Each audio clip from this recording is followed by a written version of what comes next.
तो इसमें हमें क्या है, इसको समझना है थोड़ा अच्छे से। अगर कोई बरकी मोसिल मकनातीसी मैदान में हरकत कर रहा हो, अगर कोई बरकी मोसिल मकनातीसी मैदान में हरकत कर रहा हो या मुस्तकिल तौर पर तार के मकनातीसी मैदान बदल रहा हो, या मुस्तकिल तौर पर तार के इतराफ मकनातीसी मैदान बदल रहा हो, तब इस हिलते हुए मकनातीस की मदद से बरकी मौसिल में पैदा की जा सकती है। इस तैयार होने वाली बरकी रौ को अमाला बरकी रौ कहते हैं।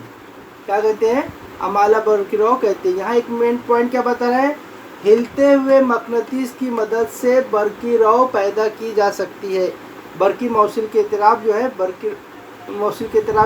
बरकी रौ पैदा की जा सकती है, और इस बरकी रौ को हम क्या कहते हैं? अमाला बरकी रौ कहते हैं। मैं आपके सामने एक छोटा सा जो है एक्सपेरिमेंट करूँगा, उससे आपको समझ में आ जाएगा कि इसमें क्या बताया जा रहा है।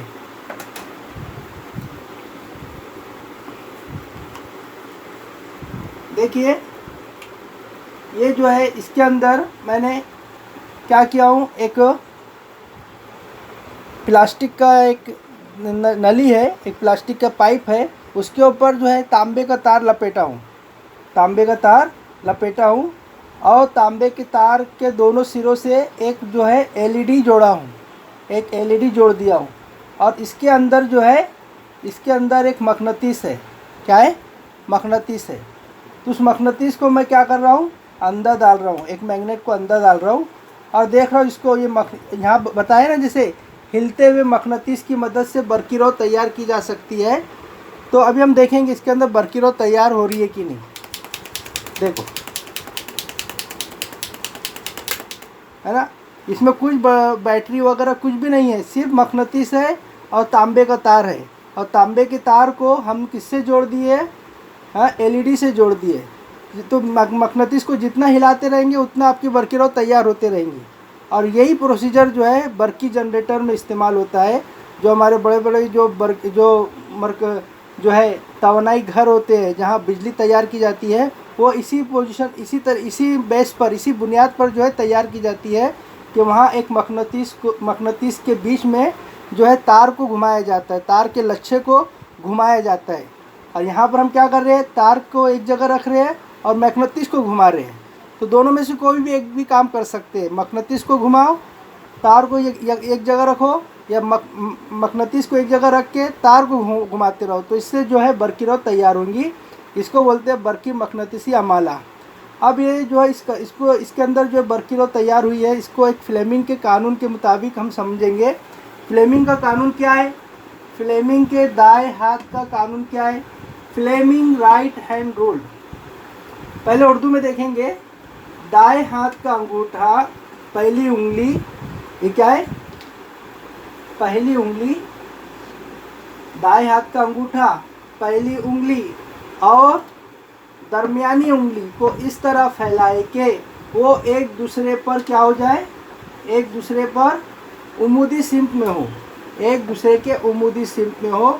ऐसी हालत में अंगूठा मोसिल के हरकत की सिम, पहली उंगली मकनातीसी मैदान की सिम जाहिर करे, तब दरमियानी उंगली अमाला बरकी रौ की सिम को जाहिर करती है ना। इस कानून के मुताबिक क्या है, देखो मैं आपको अपने हाथ से भी बताता हूँ, और किताब में एक फिगर है उसमें भी बताता हूँ आपको।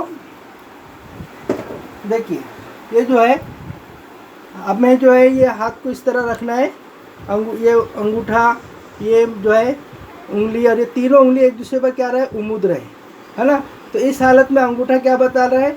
अंगूठा ये ऊपर की सिम में है, ये पहली उंगली है और ये दरमियानी उंगली है। तो इस हालत में क्या हो रहा है? अंगूठा जो है मोसिल की हरकत की सिम बताएगा, और ये जो उंगली है मकनातीसी मैदान की सिम बताएंगी, और ये जो उंगली है जो पैदा होने वाली बरकी रौ की सिम को बताएंगी। तो अब किताब में हम देखते हैं। किताब के अंदर देखिए, ये किताब है, ये किताब के अंदर ये एक हाथ बताया हुआ है। उस हाथ के अंदर देखो, ये अंगूठा है, ये पहली उंगली है और ये दरमियानी उंगली है। उसके अंदर क्या बताया? Motion of conductor, motion of conductor, अंगूठे की जो सिमत है, मोशन ऑफ कंडक्टर, मोसिल की हरकत की सिमत, और जो पहली उंगली है क्या, डायरेक्शन ऑफ मैग्नेटिक फील्ड, मकनातीसी मैदान की सिम बता रही है।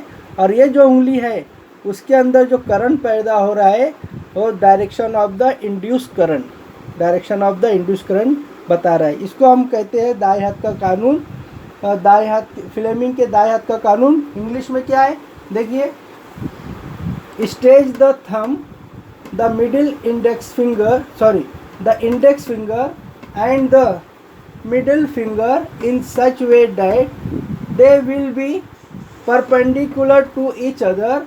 In this position the thumb indicates the direction of the motion of the conductor, the index finger the direction of the magnetic field, and the middle finger shows the direction of induced current. It is called Fleming right hand rule.